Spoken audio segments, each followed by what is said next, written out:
Venons-en au dossier de cette édition, dossier consacré à l'impact de la guerre contre le terrorisme sur la santé des combattants, notamment les VDP, prenant volontairement les armes pour combattre aux côtés des FDS pour la reconquête de l'intégrité du territoire national.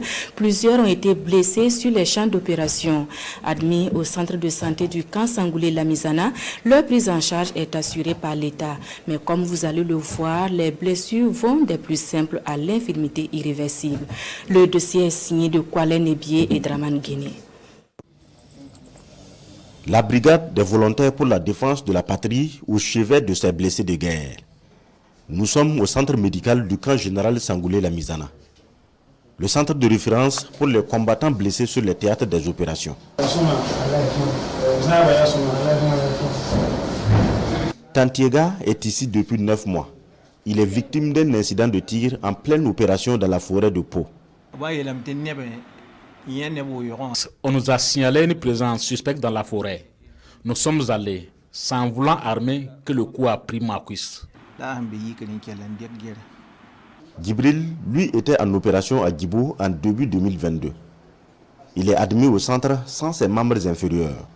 Ils ont été emportés par une roquette. C'est à mon poste de garde à Djibo que j'ai eu l'incident. Bourema, visiblement en forme, souffre d'un problème de nerfs. Dans son détachement de Pibaoré dans le San-Matenga, le conducteur VDP évite une mine artisanale et perd le contrôle de son véhicule. Dans le tonneau qui s'en est suivi, il sort avec une fracture de la colonne vertébrale.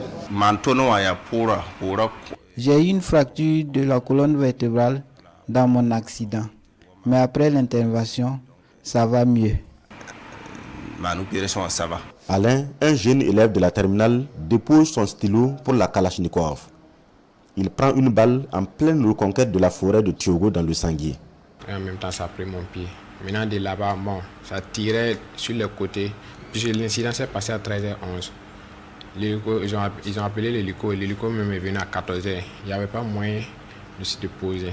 Donc, il est reparti jusqu'à ce qu'il est venu à 17h et quelques, venu me prendre. Et puis, on est atterri ici. Même atterri ici, d'abord, j'étais inconscient. Jusqu'à ce que je me suis levé avec des plaies et autres. Atterri au centre de santé des armées, ils passent tous par le service du lieutenant-colonel Bassenga, la chirurgie. On va faire ce bilan radiographique pour voir quelles sont les lésions qu'il a. S'il faut faire le scanner, on fait le scanner. Parce qu'on a un nouveau scanner qui est là. On fait le scanner. Maintenant, s'il doit être opéré, on rentre au bloc et on les opère. Après le bloc, le suivi post-opératoire. Il est assuré par le service du médecin lieutenant-colonel Nakanabo. Il y a d'abord un suivi psychologique pendant qu'ils sont ici. Il y a aussi une prise en charge de réadaptation avec la clinique de médecine physique et réadaptation où on essaie de les appareiller pour qu'ils puissent récupérer de la mobilité. Et maintenant, ensuite, les aspects administratifs sont gérés au niveau de leur structure d'origine. La prise en charge est bien. Nous ne payons rien. Grâce aux médecins, aux infirmiers, je me sens à l'aise ici. Et puis les soins sont efficaces. Ils prennent bien soin des blessés ici. Ils sont presque tous en phase de récupération avant d'autres interventions. Des VDP qui ont hâte de recouvrer la santé pour rejoindre le front. Si je recouvre la santé, je retourne au front. Normalement, je devrais composer le bac cette année, mais à cause de l'incident, je suis atterri ici. Bon, les amis les étaient en train de composer, mais je n'ai pas pu aller composer. J'allais être fier de moi que bon, j'ai laissé le bac pour combattre pour mon pays. C'est le nécessaire. Djibril, sans pied, souhaite se reconvertir et tenter une seconde vie dans le commerce. J'aimerais faire du commerce si je gagne les moyens. Le plus long séjour ici tire vers 2 ans, mais l'armée ne se lasse pas. La prise en charge est assurée jusqu'à guérison totale. Pour les VDP, la note est assurée en partie grâce au fonds de soutien patriotique.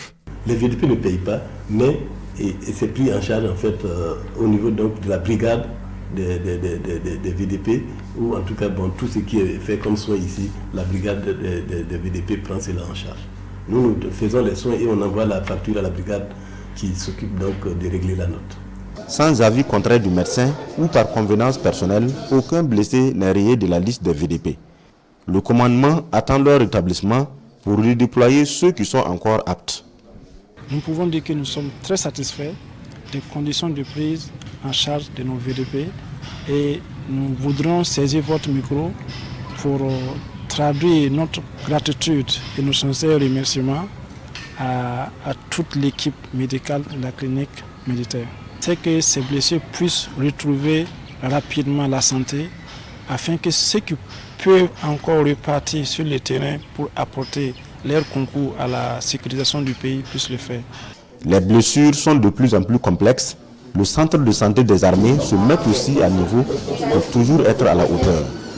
Le bloc opératoire est renforcé, un laboratoire pour les examens et l'imagerie de pointe pour les radios et scanners.